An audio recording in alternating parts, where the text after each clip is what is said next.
అమ్మలోని ప్రేమను, నాన్నలోని బాధ్యతను స్వీకరించే సోదరుడికి సోదరి కట్టే కంకణమే రక్షాబంధన్. ప్రతి శ్రావణ పౌర్ణమి రోజున తోడబుట్టిన అన్నాతమ్ములతో తమ పేగుబంధం కలకాలం నిలవాలని అక్కా చెల్లెళ్ళంతా కోరుకుంటారు. ఈ సందర్భంగా సోదరుల నోరు తీపి చేసి సుఖ సంతోషాలతో వర్ధిల్లాలని మనసారా ఆకాంక్షిస్తారు.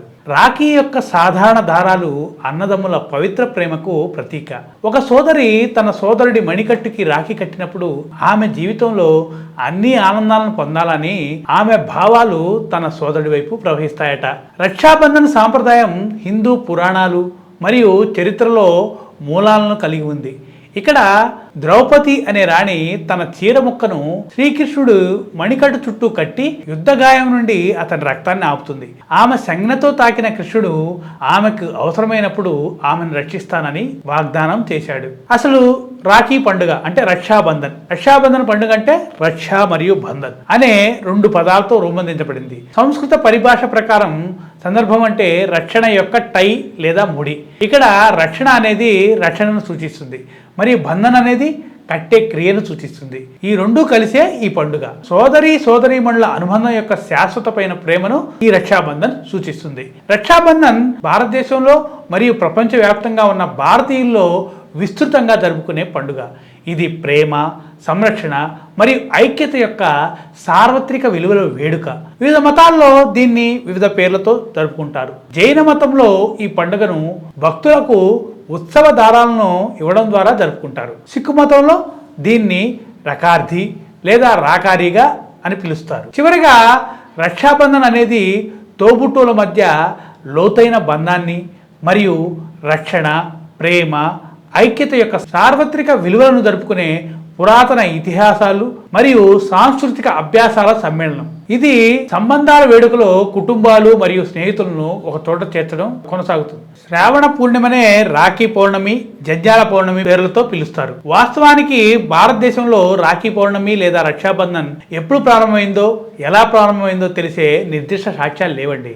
కానీ పురాణాల్లో మాత్రం దీనిపైన వివిధ రకాల కథలు ఉన్నాయి. ముందుగా ఒక కథ చెప్పుకుందాం. వృతాసురుడితో యుద్ధం చేస్తున్నప్పుడు ఇంద్రుడు ఓడిపోయే పరిస్థితి వచ్చింది. అప్పుడు తన భర్తకు విజయం చేకూరాలని కోరుతూ ఇంద్రుని భార్య శచీదేవి ఓ పవిత్రమైన దారాన్ని మంత్రించి అతడి కుడి చేతి మణికట్టుకి కట్టింది. దీంతో ఆయన రాక్షసులను ఓడించి విజయం సాధించారని, అలా రాఖీ పుట్టిందని ఒక కథ కూడా చెప్తుందన్నమాట. మహాభారతంలో ద్రౌపది శ్రీకృష్ణుల అన్నా చెల్లెల అనుబంధం గొప్పది. శిశుపాలుడిని శిక్షించే క్రమంలో తన సుదర్శన చక్రాన్ని ప్రయోగించిన కృష్ణుని చూపుడు వేలికి గాయమై రక్తం ధారగా కారుతుంది. అక్కడే ఉన్న సత్యభామ, రుక్మిణి మొదలైన వారు కంగారు పడి గాయానికి మందు పూయడానికి తలో దిక్కును వెళ్లి వెతుకుతూ ఉంటే ద్రౌపది వెంటనే తన చీర కొంగు చింపి వేలికి కట్టుకట్టింది. దీనికి కృతజ్ఞతగా భగవానుడు ఆమెకి ఎల్లవేళలా అండగా ఉంటానని హామీ ఇచ్చాడు. అందుకే కురుసభలో ద్రౌపది వస్త్రాపహరణానికి దుశ్శాసనుడు ప్రయత్నిస్తే ఆమెని శ్రీకృష్ణుడు, ఆయనే పరంధాముడు ఆదుకున్నాడు.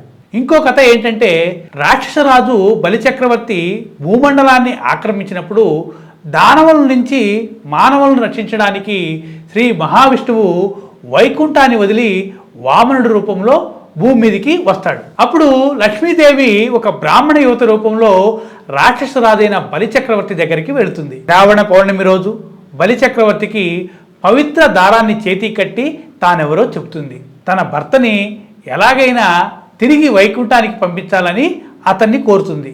ఎవరిని? బలిచక్రవర్తిని కోరుతుంది.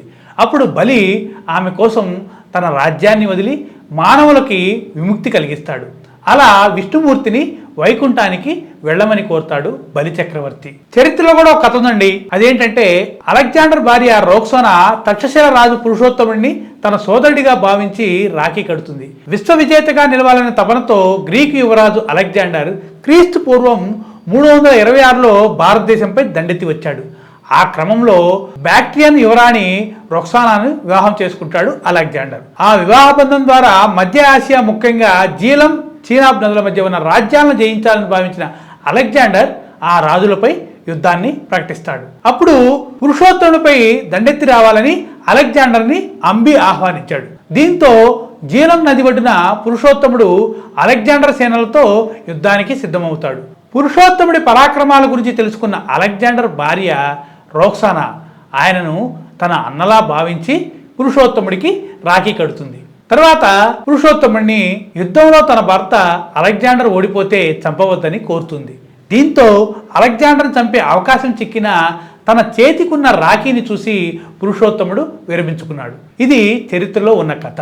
రాఖీ అనేది సంస్కృత మూలానికి చెందిన స్త్రీ పేరండి. దీని అర్థం రక్షణ యొక్క దారం, ప్రేమ బంధం లేదా సోదరి బంధం యొక్క దారం. ఇది సంస్కృత పదం రాక్ నుండి ఉద్భవించింది. రాఖీ అని పేరు ఉన్న వ్యక్తులు తరచుగా శక్తివంతులు, క్షుడ్డంగా దయగలవారు మరియు పరిపూర్ణులుగా వర్ణించబడ్డారు. ఇదండి రక్షాబంధన్ యొక్క కథ.